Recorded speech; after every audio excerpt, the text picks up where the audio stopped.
नमस्कार. Maugham and baby care Marathi या चॅनलमध्ये तुमचे सर्वांचे खूप खूप मनपूर्वक स्वागत आहे. आजच्या व्हिडिओमध्ये आपण बाळाला दात कधी येतात, त्याचबरोबर दात येण्याची लक्षणे काय आहेत आणि त्यावरील घरगुती उपाय यांची सविस्तर माहिती जाणून घेणार आहोत. त्यासाठी व्हिडिओ पूर्ण पहा. जर व्हिडिओ आवडला तर व्हिडिओला लाईक, शेअर आणि चॅनलला सबस्क्राईब नक्की करा. सर्वप्रथम बाळाला दात येण्याचे योग्य वय काय आहे ते आपण पाहूया. साधारणतः 6 ते 9 महिने या कालावधीत बाळाला दात येण्याची सुरुवात होते. काही बाळांमध्ये दात येण्याची प्रोसेस लवकर चालू होते, तर काही बाळांमध्ये ही प्रोसेस उशिरा चालू होऊ शकते. प्रत्येक बाळ हे वेगळे असते, त्यामुळे त्यांच्या विकासाचे टप्पेसुद्धा वेगवेगळे असू शकतात. काही बाळांमध्ये दात येण्याची सुरुवात 4थ्या महिन्यापासून होते, तर काही बाळांना पहिला दात 1 वर्षानंतर सुद्धा येतो. असे बरेच बाळांमध्ये आढळून आले आहे.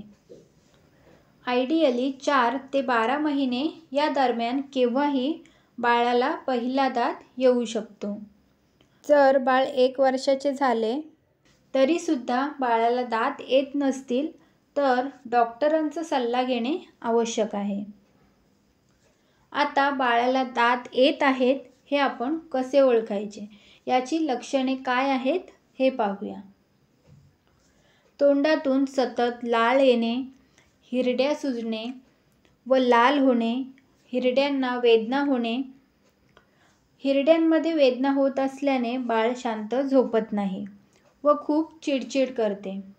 त्याचबरोबर पूर्वीपेक्षा जास्त रडण्याचे प्रमाण वाढणे, कान ओढणे, गाल चोळणे व सतत काहीतरी चावत राहणे व पुरेसा आहार न घेणे, दूध न पिणे किंवा खाण्याकडे दुर्लक्ष होणे, भूक कमी होणे इत्यादी लक्षणे बाळामध्ये दिसून येतात. काही बाळांना दात येत असताना ताप येणे व जुलाब होणे याचा सुद्धा त्रास होऊ शकतो.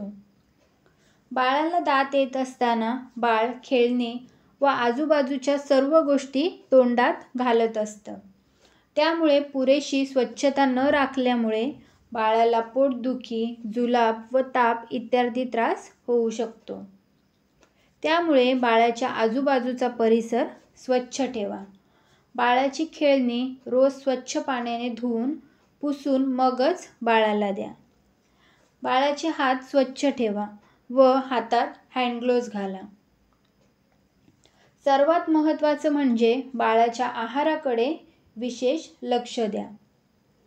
बाळाला दात येत असताना पोषक आहाराची गरज असते. जर आहाराबरोबर बाळाला योग्य ते पोषण मिळाले तर दात येण्याची प्रोसेस सुरळीत होण्यास मदत होते. जर बाळ 6 महिन्याचे झाले असल्यास बाळाच्या आहारात भाज्या व फळे इत्यादींचा समावेश करा.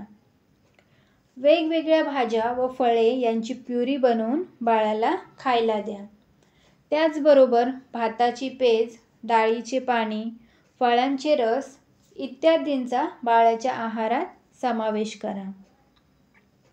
कारण दात येत असताना बाळ सॉलिड फूड खाण्यास नकार देते, त्यामुळे अशा प्रकारचे लिक्विड फूड बाळाला द्या. व या कालावधीत बाळाला पुरेसे ब्रेस्ट मिल्क द्या. कारण आईच्या दुधात अँटीबॉडीज असतात, त्यामुळे बाळाची रोगप्रतिकार शक्ती वाढते. त्याचबरोबर दात येत असताना होणाऱ्या वेदना व त्रास कमी होण्यास मदत होते. बाळाला दात येत असताना बाळाच्या हिरड्या सळसळत असतात, त्यामुळे अशा वेळेला तुम्ही मेडिकल स्टोअरमध्ये मिळणारे चांगल्या क्वालिटीचे टीथर आणून ते बाळाला चघळायला देऊ शकता.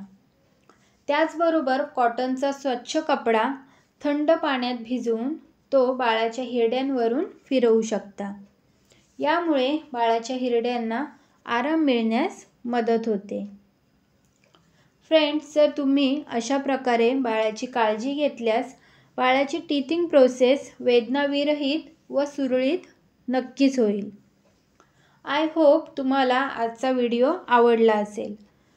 जर व्हिडिओ आवडला असेल तर व्हिडिओला लाईक, शेअर आणि चॅनलला सबस्क्राईब करायला विसरू नका. भेटूया पुढच्या नवीन व्हिडिओमध्ये. धन्यवाद.